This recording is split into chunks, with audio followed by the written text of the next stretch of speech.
बेटियों को कभी बुरा ना समझना। नबी पाक अलैहिस्सलाम फरमाते हैं, जिस शख्स के बेटी हो वो उसे जिंदा दफन ना करे, उसे जलील ना समझे, तो अल्लाह अज़्ज़ व जल उसे जन्नत में दाखिल कर देगा।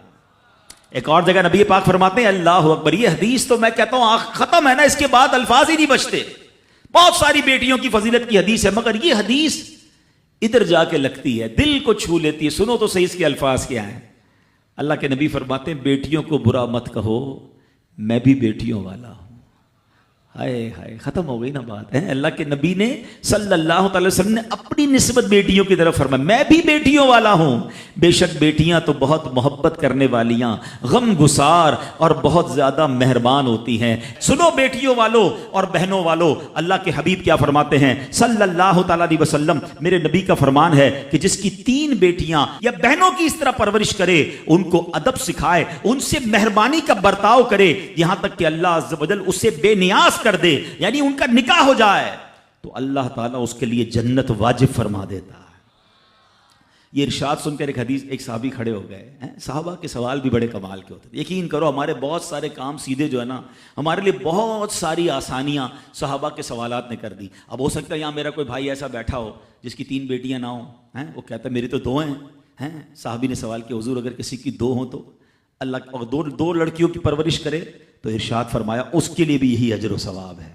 रावी फरमाते हैं, यहां तक कि अगर एक बेटी का भी लोग जिक्र करते तो नबी पाक उसके बारे में यही फरमाते। मगर एक रिवायत और भी मौजूद है कि एक साहबी ने खड़े होकर कहा, हुजूर अगर किसी की 1 बेटी हो, अल्लाह के नबी ने फरमाया 1 बेटी हो तो भी जन्नत वाजिब हो जाती है।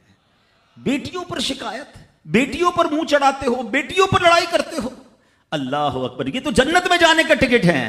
तो अपनी बेटियों से प्यार करें। और बाप जितने बैठे ना, मुझे पता है वो मेरी बात की तायीद करेंगे। शायद पैदाइश पे मुंह चढ़ाया होगा किसी ने, लेकिन आज भी बाप से ज्यादा क्लोज बेटी ही होती है।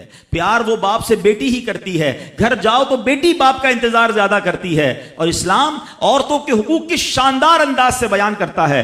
अल्लाह के नबी अलैहिस्सलातु वस्सलाम फरमाते हैं, जब किसी के यहां लड़की पैदा होती है, सुनो, घर पे मेहमान आए तो अच्छा लगता है ना, और कोई बड़ा अहम मेहमान आ जाए, कोई बड़े बुजुर्ग आ जाए तो कितना खुश हो जाते हैं आप। कई ऐसे बुजुर्ग होंगे, कई ऐसे उलमा होंगे, कोई ऐसी शख्सियत जरूर होगी जिसको आप अपने घर बुलाना चाहते होंगे, मगर आप सोचते होंगे यार वो मेरे घर कैसे आएगा, बहुत बड़ा आदमी है, बड़ा मसरूफ शख्स है, पसंद तो मुझे बहुत है, मगर मैं घर नहीं बुला सकता। सुनो, जब तुम्हारे घर बेटी आती है तो पता है कौन मेहमान आता है। अल्लाह के नबी फरमाते हैं, जब किसी के यहाँ लड़की पैदा होती है तो अल्लाह अज़्ज़ व जल फरिश्तों को घर भेजता है।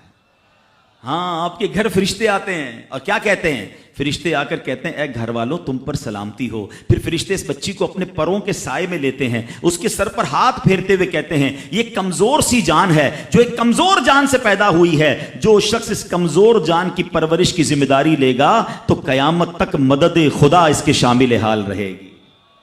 तो अब कभी भी बेटियों पर ज्यादती नहीं होने देनी। हाँ, बेटियों की दुआएं लो, बेटियों की खिदमत करो। और मैंने खुद देखा है, आपने भी देखा होगा, मैंने देखा है, बल्कि मैंने एक तरह से इंटरव्यू लिया है एक रिश्तेदार का कि यार आपकी 4 बेटियां हैं, 3 बेटियां हैं। कहता है यार जब से बेटियां आई हैं पता नहीं रिस्क किधर से आ रहा है। बेटियां तो क्या आई हैं, अल्लाह ने रहमत के दरवाजे खोल दिए हैं, क्योंकि उसने मुंह नहीं चढ़ाया। कुछ होंगे ऐसे बेटियों वाले जिनका हाथ तंग होगा, तो गौर करो, जब बेटी हुई थी तो शुक्र किया था या शिकवा किया था? अल्लाह ने तो भेजी थी रहमत तुम्हारे घर पे, तुमने उस वक्त भी अल्लाह को नाराज किया, बीवी को गालियां दी, हंगामा किया, अब कहते हो रहमत नहीं आ रही। तुमने तो कितनी नाशुक्री कर ली। अगर तुम सजदा शुक्र अदा करते, अल्लाह की बारगाह में रिजा राजी रहते, अल्लाह बेटियां तो देता मगर तुम पर रहमत के और दरवाजे भी खोल देता। और हमने देखा है लोगों के रिस्क को बढ़ते हुए। तो कभी बेटी की पैदाइश पर आपने मुंह नहीं चढ़ाना है, हाँ, ना अपनी ज़ौजा को ताने देने हैं। और बेटियों